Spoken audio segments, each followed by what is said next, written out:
Have you ever wondered if the moment you take refuge, you're forever shielded by celestial guardians? Do you believe that performing rituals alone is enough to guarantee round-the-clock protection? Welcome back to the channel. Today we dive into two pivotal questions.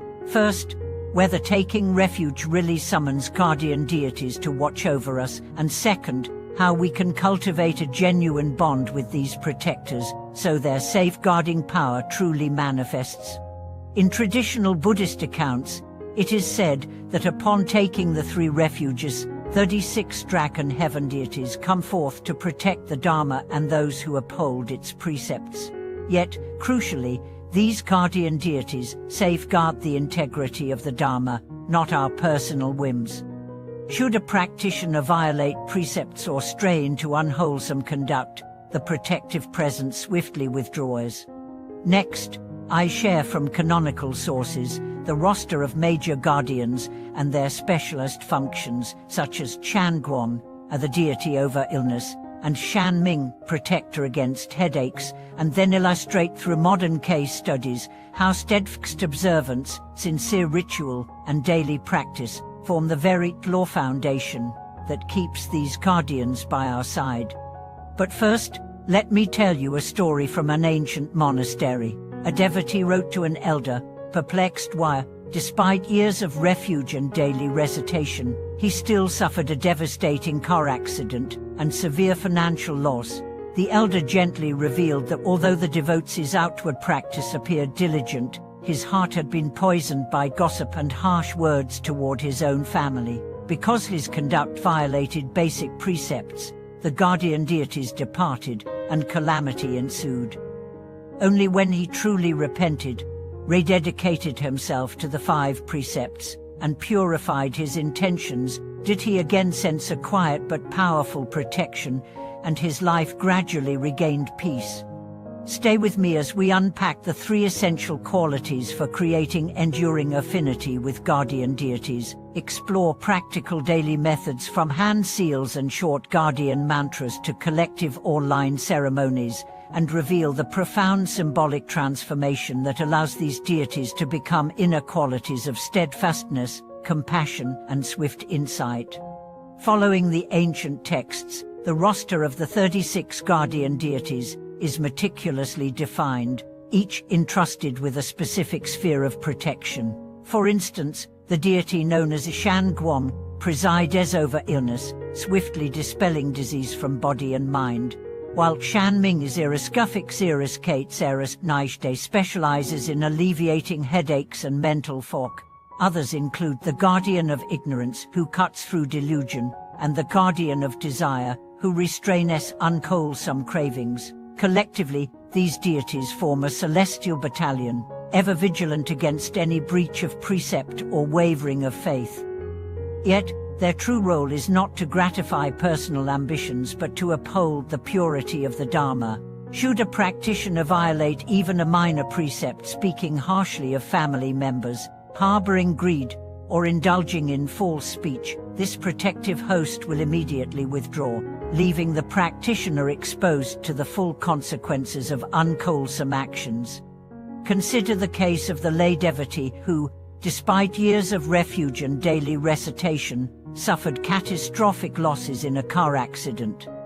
When he approached the temple elder, it emerged that behind his diligent rituals lay a heart steeped in gossip and resentment toward his parents. This inner discord severed his connection to the guardians.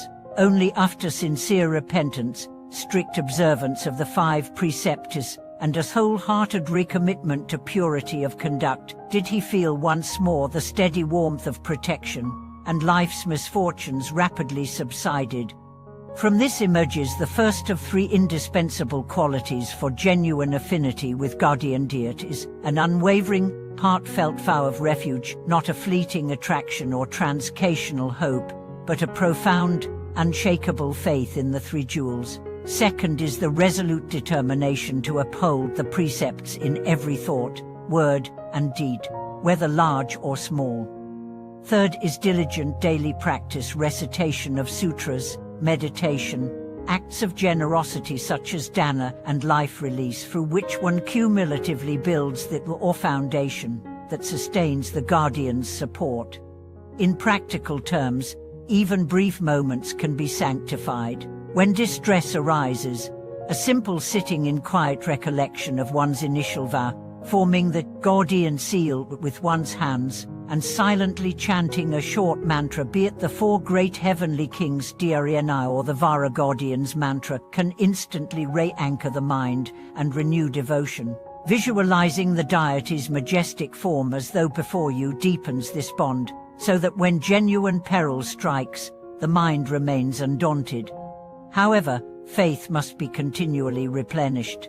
Prosperity and ease often led practitioners to neglect offerings and the recitation of mantras, precisely the moments when guardian presence is most fragile. Just as a minister who ceases loyalty may be deserted by former allies, so too do our guardians fade when our commitment falters. Every act of offering, every verse chanted, every moment of mindful conduct serves to renew the karmic connection, ensuring that the guardians never abandon us. In our modern, fast-paced lives, journeying with like-minded practitioners in regular online or in-person ceremonies can fortify this connection. Group recitations, shared vows, and mutual encouragement generate a collective field of merit that naturally draws guardian attention.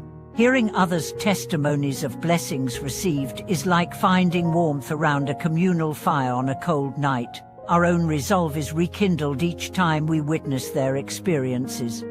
While schools differ in iconography and ritual, they concur on the essentials: true refuge, pure conduct, and persevering practice. Early Indian sources such as the Mahavira Sutra already describe how deities like Matadeva and Siva pledged to protect the Dharma by celestial power.